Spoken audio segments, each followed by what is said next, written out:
Everyone, this is Anam. Welcome to PhD jobs and admission. So आज के इस video में हम जामिया मिलिया इस्लामिया के पीएचडी एंट्रेंस एग्जामिनेशन के लिए रिसर्च मेथोडोलॉजी के कुछ इंपॉर्टेंट एमसीक्यूज जो एग्जामिनर आपको एग्जामिनेशन में एग्जामिनर के पूछने के चांसेस है और एग्जामिनर के जो फेवरेट क्वेश्चंस है वो इन्हीं क्वेश्चन पर बेस्ड, इन्हीं कॉन्सेप्ट पर बेस्ड आपको क्वेश्चंस पूछते हैं।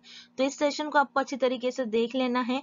उसी के साथ साथ मैं आपको बता दूं, जामिया मिलिया इस्लामिया का जो आपका पीएचडी एंट्रेंस एग्जामिनेशन है ये आपका 3 डेज कंडक्ट करवाया जाएगा, यानी 11th, 12th and 19th of Feb 2023। तो इन तीनों दिन आपके जामिया मिलिया इस्लामिया के पीएचडी एंट्रेंस एग्जामिनेशन कंडक्ट हो गए। प्रॉपर डे, डेट, टाइम आपको देख लेना है। तो जैसे कि आप सभी को पता है सिर्फ 10 डेज बचे हुए हैं। 10 डेज क्रैश कोर्स हम आपको प्रोवाइड कर रहे हैं। तो जैसे आप स्क्रीन पर देख सकते हो हमारे नंबर शो हो रहा है, इस नंबर पर आपको व्हाट्सएप के थ्रू कांटेक्ट करना है फॉर पेपर 1 कोर्स, ठीक है, जिसमें हम आपको 100% पासिंग गारंटी देते हैं। और प्रीवियस ईयरली भी हमारे जितने भी स्टूडेंट्स थे, हमारा 92% रिजल्ट था प्रीवियस ईयर। आधे से ज्यादा स्टूडेंट्स ने अपने पीएचडी एंट्रेंस एग्जामिनेशन को हमारे कोर्स के थ्रू क्वालिफाई कर लिया था। तो याद रखना है, प्रॉपरली हम आपको 10 डेज जो है गाइड करते हैं। इन 10 डेज में भी आप हमारे कोर्स के थ्रू प्रिपरेशंस कर आपके पीएचडी एंट्रेंस एग्जामिनेशन को क्रैक कर पाओगे। तो चलिए ज्यादा टाइम वेस्ट नहीं करते हैं, आज के इस सेशन को हम स्टार्ट करते हैं। So let's begin with today's lecture. तो एमसीक्यू स्टार्ट करने से पहले मैं आपको एक बारी बता दूं कि पेपर 1 जो कि आपका रिसर्च मेथोडोलॉजी पर बेस्ड होता है और हर एक फैकल्टीज वाले कैंडिडेट्स के लिए अलग अलग सिलेबस फॉलो करना है आपको, ठीक है। तो उसके लिए हम आपको कंप्लीट कोर्स प्रोवाइड करते हैं जिसमें हम आपको video lectures, notes, mock test और एमसीक्यूज पीडीएफ प्रोवाइड करते हैं जिसमें आपके जामिया मिलिया इस्लामिया के प्रीवियस ईयर क्वेश्चंस भी इन्वॉल्व है, ठीक है। तो वीडियो लेक्चर्स जो है आपको प्रीवियस ईयर क्वेश्चंस के सेशंस हम आपको प्रोवाइड करते हैं। वीडियो लेक्चर्स में हमारे थियोरी, एमसीक्यूज दोनों वीडियो लेक्चर्स हम आपको प्रोवाइड करते हैं। फिर नोट्स भी हम आपको प्रोवाइड करते हैं, काफी सिंपलेस्ट लैंग्वेज में नोट्स है। अगर आप वही इंटरनेट से अगर देखते हो तो काफी डिफिकल्ट लैंग्वेज यूज करी जाती है और आपको पता नहीं होता कि प्रॉपरली किस सीक्वेंस में आपको, किस टॉपिक वाइज में आपको स्टडी करना है। तो सारी चीजें हम हमारे कोर्स में यहाँ पर आपको बता रखी है with a minimum price and 100% passing guarantee, यानी हमारे ही कोर्स से आपको क्वेश्चंस पूछे जाएंगे, ये हम आपको गारंटी के साथ कहते हैं। तो याद रखिएगा, बहुत कम डेज है, तो इन कम डेज में हमारे कोर्स के थ्रू आपको हम अच्छे से अच्छा गाइड करते हैं, अच्छे से अच्छे आपको सारे गाइड करने की या फिर सारे इंस्ट्रक्शंस हम आपको प्रोवाइड करते हैं हमारे कोर्स में। तो जल्द से जल्द आपको स्क्रीन पर दिए गए नंबर पर व्हाट्सएप के थ्रू आपको हमें कांटेक्ट करना है या फिर आप हमारा ऐप भी डाउनलोड कर सकते हैं which is global online app.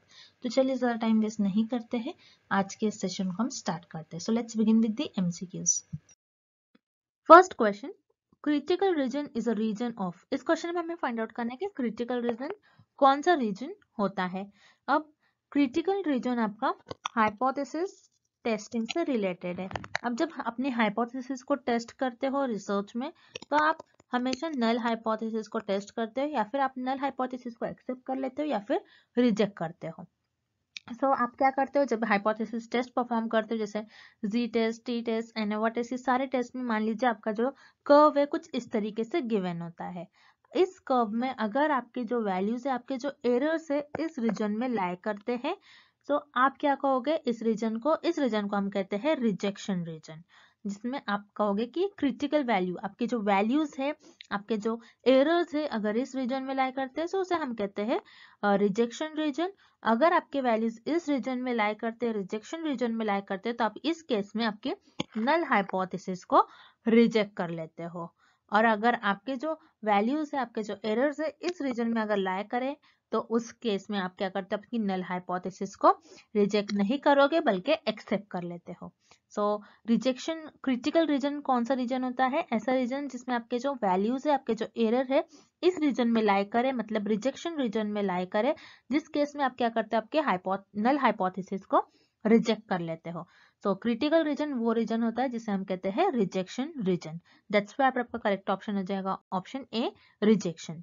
Next, what is the mean of the observations 50, 60, 80, 100, 35 and 15। इस क्वेश्चन में हमें कुछ ऑब्जर्वेशंस गिवन है, कुछ डेटा गिवन है और उस डेटा का हमें मीन फाइंड आउट करना है। सो मीन जिसे हम एवरेज भी कहते हैं, आपको इस डेटा की एवरेज वैल्यू फाइंड आउट करनी है। अब मीन का भी फॉर्मूला होता है, आपको मीन का फॉर्मूला पता होना चाहिए कि मीन का फॉर्मूला क्या होता है। सो मीन का फॉर्मूला होता है submission of xi upon n। Submission का मतलब होता है एडिशन, कि आपके पास जितना भी डेटा है, जितने भी नंबर्स है, उन सबको आपको ऐड करना होता है। जैसे यहाँ पर हमारे पास जो भी डेटा है हम उसको पहले ऐड कर लेते हैं। 50 plus 60 plus 80 plus 100 plus 35 plus 15 divided by n। n का मतलब होता है टोटल नंबर्स, टोटल ऑब्जर्वेशंस। सो यहाँ पर आपके पास कितने टोटल नंबर्स है, 1 2 3 4 5 एंड 6। सो डिवाइडेड बाय आपका हो जाएगा 6। सो इन सारे नंबर्स को, इन सारे टर्म्स को अगर आप ऐड करते हो तो आपका आंसर आ जाएगा 340 डिवाइडेड बाय 6। तो 340 डिवाइडेड बाय 6 का आपका आंसर आ जाएगा 56.6। तो इस केस में आपका जो मीन है, आपकी जो इस डेटा की एवरेज वैल्यू हो जाएगी वो हो जाएगी 56.6। दैट्स व्हाई आपका करेक्ट ऑप्शन हो जाएगा option A. Next, dash are simply facts और recorded measure of certain phenomena. इस क्वेश्चन में हमें एक डेफिनेशन गिवन है, हमें फाइंड आउट करनी है कि ये डेफिनेशन किस ऑप्शन की डेफिनेशन होगी।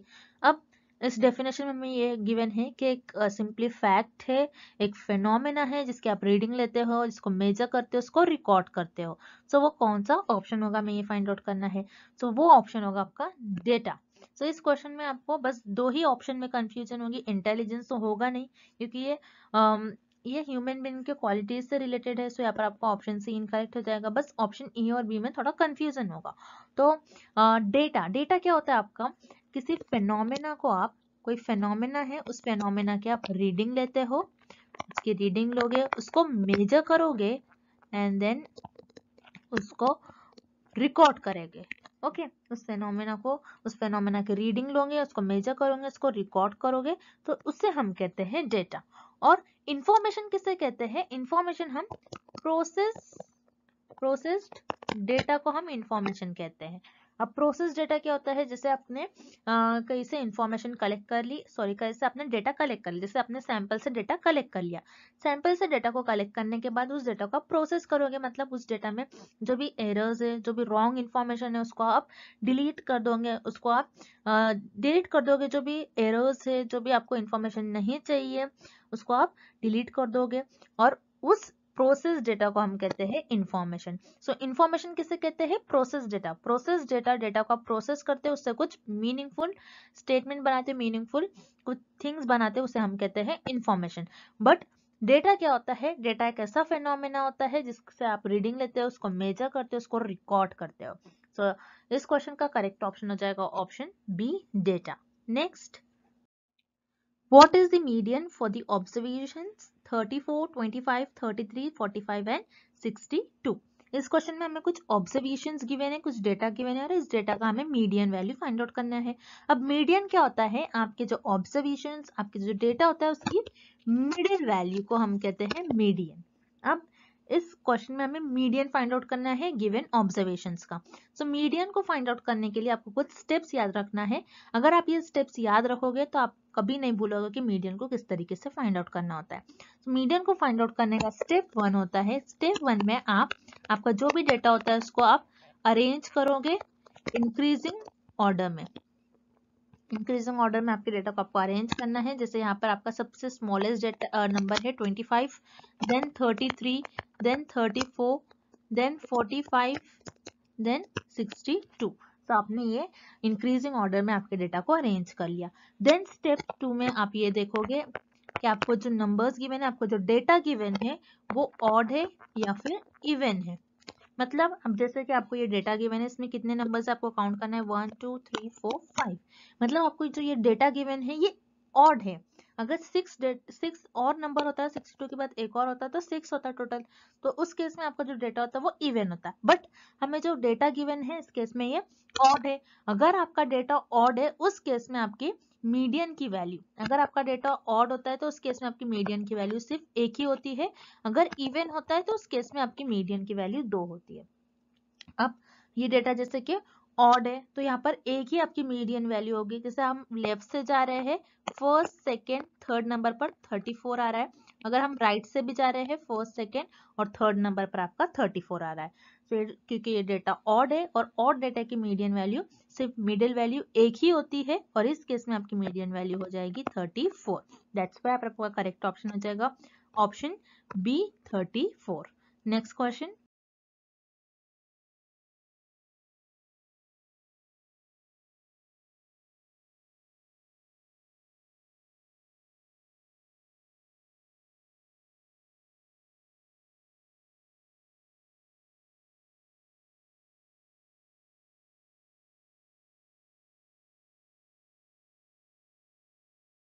if mean and coefficient of variation of a set data is 10 and 5 respectively, then standard deviation is। इस क्वेश्चन में हमें मीन और कोएफिशिएंट ऑफ वेरिएंस की वैल्यू गिवन है और हमें स्टैंडर्ड डिविएशन की वैल्यू फाइंड आउट करना है। सो इस केस में आपकी मीन की जो वैल्यू है वो है 10 एंड आपकी जो कोएफिशिएंट ऑफ वेरिएंस की वैल्यू जिसे हम CV लिखते हैं उसकी वैल्यू हो जाएगी आपकी 5। अब कोएफिशिएंट ऑफ वेरिएंस का आपका फॉर्मूला होता है सिग्मा अपॉन मीन। मीन को हम म्यू भी लिखते हैं, तो यहाँ पर हम म्यू लिखेंगे। सिग्मा होता है आपका स्टैंडर्ड डिविएशन, क्योंकि हमें स्टैंडर्ड डिविएशन फाइंड आउट करना है, तो इसलिए हम क्या करेंगे कोएफिशिएंट ऑफ वेरिएंस का फॉर्मूला लिखेंगे। कोएफिशिएंट ऑफ वेरिएंस का फॉर्मूला होता है सिग्मा अपॉन म्यू। सिग्मा का मतलब होता है स्टैंडर्ड डिविएशन एंड म्यू का मतलब होता है मीन। सो सिग्मा तो हमें फाइंड आउट करना है जो कि आपका स्टैंडर्ड डिविएशन है। म्यू की वैल्यू हमें गिवन है 10 एंड कोएफिशिएंट ऑफ वेरिएंस आपको गिवन है 5। सो इस केस में आपको क्रॉस मल्टीप्लाई करना है। So sigma is equal to 10 into 5। तो 10 इंटू 5 अगर आप करते हो तो आंसर आ जाएगा आपका 50। सो स्टैंडर्ड डिविएशन की आपकी वैल्यू आ जाएगी इस केस में 50। सो यहाँ पर आपका ऑप्शन भी करेक्ट हो जाएगा। Next, The test statistic to test for not normal population is। इस क्वेश्चन में हमें फाइंड आउट करना है अगर आप स्टैटिस्टिकल टेस्ट परफॉर्म कर रहे हो तो स्टैटिस्टिकल टेस्ट में कौन सा ऐसा टेस्ट होता है जिसमें आप अज्यूम करते हो कि आपकी जो पॉपुलेशन है वो नॉर्मल नहीं होगी। तो आपको याद रखना है जैसे कि हाइपोथेसिस में हम सिर्फ और सिर्फ नल हाइपोथेसिस को टेस्ट करते हैं या फिर आप नल हाइपोथेसिस को एक्सेप्ट करते हो या रिजेक्ट कर लेते हो। सो नल हाइपोथेसिस को हम टेस्ट करते हैं, तो नल हाइपोथेसिस को टेस्ट करने के लिए आप हाइपोथेसिस टेस्टिंग का यूज करते हो। सो हाइपोथेसिस टेस्टिंग में भी आप स्टैटिस्टिकल टेस्ट परफॉर्म करते हो। स्टैटिस्टिकल टेस्ट के 2 टाइप्स होते हैं आपका, एक होता है पैरामेट्रिक टेस्ट एंड दूसरा होता है non parametric test. Parametric test वो टेस्ट होते हैं जिसमें आप अज्यूम करते हो कि आपकी जो पॉपुलेशन है, आपकी जो पॉपुलेशन का डिस्ट्रीब्यूशन है वो नॉर्मल होगा। आपकी पॉपुलेशन का डिस्ट्रीब्यूशन आप पैरामेट्रिक टेस्ट में अज्यूम करते हो कि नॉर्मल होगा और नॉन पैरामेट्रिक टेस्ट में आप ऐसा कोई अज्यूम नहीं करते हो। सो पैरामेट्रिक टेस्ट में आप अज्यूम करते हो कि आपकी जो पॉपुलेशन है उसका डिस्ट्रीब्यूशन नॉर्मल होगा। सो यहाँ पर आप पैरामेट्रिक टेस्ट में आपके कौन कौन से टेस्ट आ जाते हैं, एफ टेस्ट आपको यहाँ पे देखना है, F test, ANOVA test, T test और जी टेस्ट भी आ जाता है। लेकिन नॉन पैरामेट्रिक टेस्ट में आपका आता है chi square test, U test and H test. So इस क्वेश्चन में भी हमें यही पूछ रहा है ऐसा कौन सा स्टैटिस्टिकल टेस्ट है जिसमें आप कौन सा ऐसा टेस्ट यूज करते हो जिसमें आप ये अज्यूम नहीं करते हो कि आपके पॉपुलेशन का जो डिस्ट्रीब्यूशन है वो नॉर्मल नहीं होगा। सो वो सिर्फ और सिर्फ आप नॉन पैरामेट्रिक टेस्ट में यूज करते हो कि आपका जो पॉपुलेशन है, पॉपुलेशन का डिस्ट्रीब्यूशन नॉर्मल नहीं होगा। सो नॉन पैरामेट्रिक टेस्ट में आपका आता है test chi square test. So for this question option D here is the right answer, chi square test. So chi square test एक ऐसा स्टैटिस्टिकल टेस्ट है, स्टैटिस्टिकल टेस्ट में नॉन पैरामेट्रिक टेस्ट में आपका काई स्क्वायर टेस्ट आता है जिसमें आप अज्यूम करते हो कि आपकी जो पॉपुलेशन है, पॉपुलेशन का डिस्ट्रीब्यूशन नॉर्मल नहीं होता है। सो यहाँ पर आपका ऑप्शन डी करेक्ट हो जाएगा। Next, Which is the following is relative measure of dispersion। इस क्वेश्चन में हमें पूछ रहा है कि ऐसा कौन सा ऑप्शन है जो रिलेटिव मेजर ऑफ डिस्पर्जन है। मतलब ऐसा कौन सा ऑप्शन आपको ये बता रहा है कि आपका जो डेटा है किस तरीके से डिस्पर्स है, किस तरीके से स्प्रेड आउट है। ओके, अब वन बाय वन हम ऑप्शन देखते हैं। ऑप्शन ए स्टैंडर्ड डिविएशन, जैसे कि हमें पता है स्टैंडर्ड डिविएशन को हम सिग्मा से डिनोट करते हैं। उसी तरीके से वेरिएंस को भी हम सिग्मा स्क्वायर, वेरिएंस का फॉर्मूला होता है सिग्मा स्क्वायर। तो उसी तरीके से कोएफिशिएंट ऑफ वेरिएंस का जैसे हमने अभी देखा फॉर्मूला सिग्मा अपॉन म्यू होता है। तो यहाँ पर सिग्मा का मतलब होता है स्टैंडर्ड डिविएशन एंड म्यू का मतलब होता है मीन। ओके, जैसे कि आप देख रहे हो स्टैंडर्ड डिविएशन और वेरिएंस ये दोनों भी दोनों की वैल्यू एब्सोल्यूट है। एब्सोल्यूट मतलब इसमें सिर्फ और सिर्फ सिग्मा है, यहाँ पर और कोई वैल्यूज नहीं है। लेकिन कोएफिशिएंट ऑफ वेरिएंस में आपका जो सिग्मा है, जो स्टैंडर्ड डिविएशन है, it is relative to mean, ये आपका मीन से रिलेटिव है। ओके, कोएफिशिएंट ऑफ वेरिएंस आपका एब्सोल्यूट नहीं होता है, कोएफिशिएंट ऑफ वेरिएंस आपका स्टैंडर्ड डिविएशन से रिलेटिव होता है, relative to mean. Okay, mean से रिलेटिव होता है। तो इसी क्वेश्चन में हमें पूछ रहा है relative measure of dispersion. Relative measure of dispersion आपका हो जाएगा कोएफिशिएंट ऑफ वेरिएंस।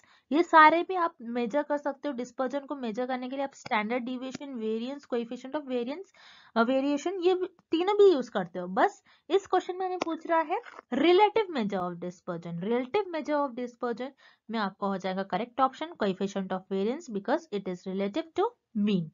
सो आपका ऑप्शन सी करेक्ट हो गया। Next, which of the following is the non-random method of selecting samples from a population?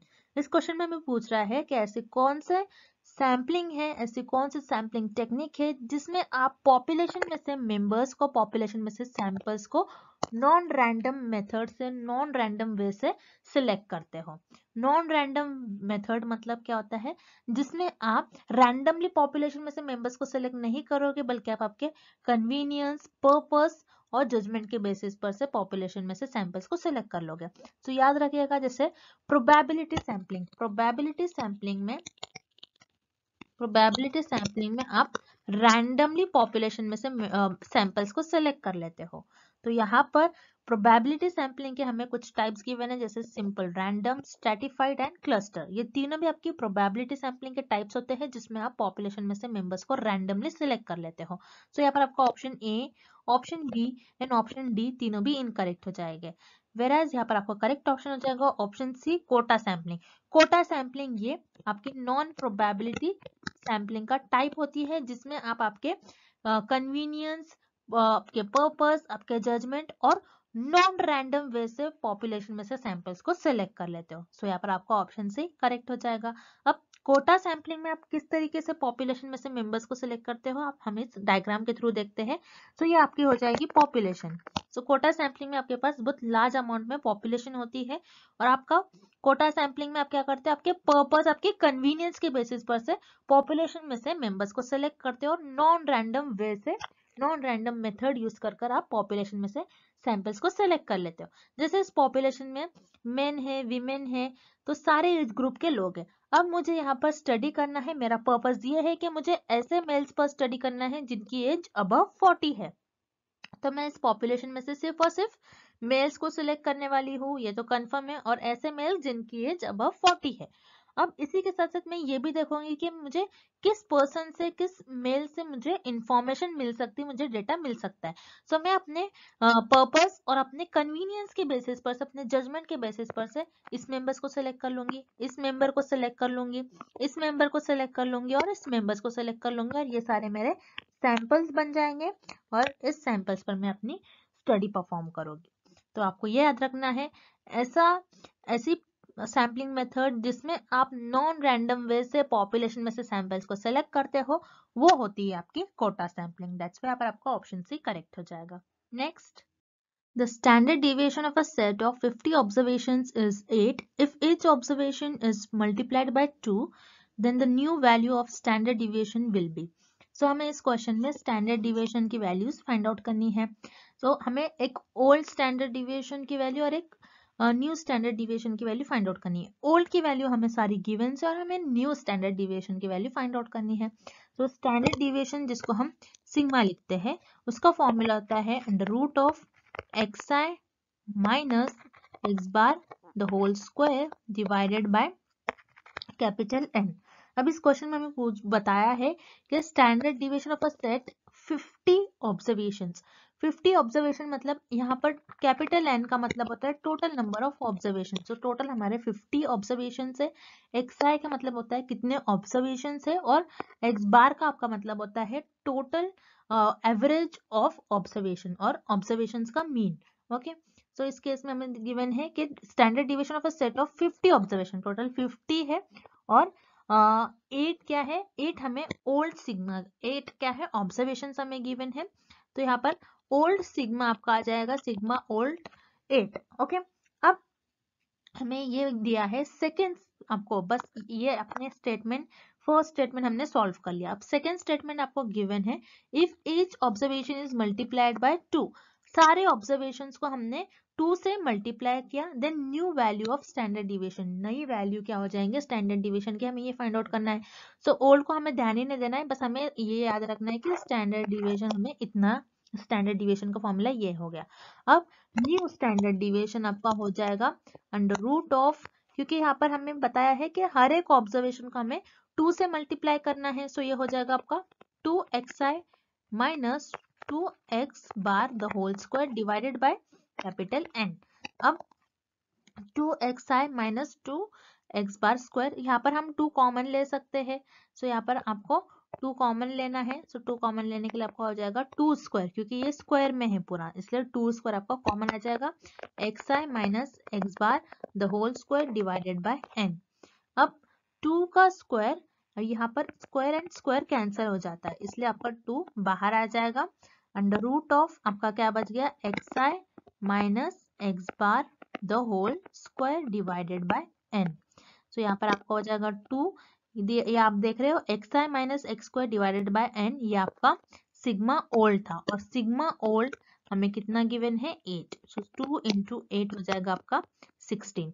तो इस केस में आपका क्या हो जाएगा न्यू स्टैंडर्ड डिविएशन, न्यू आपका जो सिग्मा न्यू हो जाएगा उसकी वैल्यू आ जाएगी आपकी 16, दैट्स व्हाई पर आपका ऑप्शन सी करेक्ट हो जाएगा। Next, if the first and third quartiles are 22.16 and 56.36 respectively, then quartile deviation is, इस क्वेश्चन में हमें फर्स्ट एंड थर्ड क्वार्टाइल्स की वैल्यूज गिवन है, फर्स्ट क्वार्टाइल की वैल्यू है 22.16 एंड थर्ड क्वार्टाइल की वैल्यू है 56.36 एंड हमें क्वार्टाइल डिविएशन की वैल्यू फाइंड आउट करनी है। अब क्वार्टाइल डिविएशन क्या होता है पहले तो आपको ये पता होना चाहिए। क्वार्टाइल डिविएशन आपको, अगेन क्वार्टाइल डिविएशन ये बताता है आपका जो डेटा है, डेटा किस तरीके से स्प्रेड है, किस तरीके से डिस्ट्रीब्यूट है। सो क्वार्टाइल डिविएशन भी आपको ये बताता है आपका डेटा किस तरीके से स्प्रेड आउट है। अब हमें इस क्वेश्चन में क्वार्टाइल डिविएशन की वैल्यू फाइंड आउट करनी है। सो क्वार्टाइल डिविएशन, क्वार्टाइल आपको नेम से मीनिंग पता होना चाहिए, क्वार्टाइल मतलब 4, मतलब आपका जो क्वार्टाइल डिविएशन होता है उसमें जो आपका डेटा होता है कुछ 4 पार्ट्स में डिवाइडेड होता है, आपका जो डेटा होता है 4 पार्ट्स में डिवाइडेड होगा, Q1, Q3 एंड Q4, इस तरीके से, sorry Q1, Q2 and Q3। अब आप जब भी क्वार्टाइल डिविएशन कैलकुलेट करते हो, क्वार्टाइल डिविएशन जिसे हम लिखते हैं QD, उसका फॉर्मूला होता है Q3 minus Q1 divided by 2। जैसे कि आप देख रहे हो यहाँ पर आपको फर्स्ट क्वार्टाइल मतलब Q1 की वैल्यू आपको गिवन है 22.16 एंड थर्ड क्वार्टाइल की वैल्यू गिवन है 56.36। सो हम इस फॉर्मूले में हम वैल्यू सब्स्टिट्यूट करेंगे। Q3 की वैल्यू आपकी है 56.36 माइनस Q1 की आपकी वैल्यू है 22.16 डिवाइडेड बाय 2। तो यहाँ पर आपको इसको सब्स्टिट्यूट करना है, सब्स्टिट्यूट करने के बाद आपकी वैल्यू आ जाएगी 34.2 डिवाइडेड बाय 2। तो 34.2 डिवाइडेड बाय 2 का आंसर आपका हो जाएगा 17.1। तो यहाँ पर आपकी जो क्वार्टाइल डिविएशन है, क्वार्टाइल डिविएशन ये बताता है आपका जो डेटा है कितना स्प्रेड आउट है। सो इस केस में आपका जो डेटा है वो 17.1% स्प्रेड है, दैट्स व्हाई आपका करेक्ट ऑप्शन हो जाएगा ऑप्शन ए 17.1।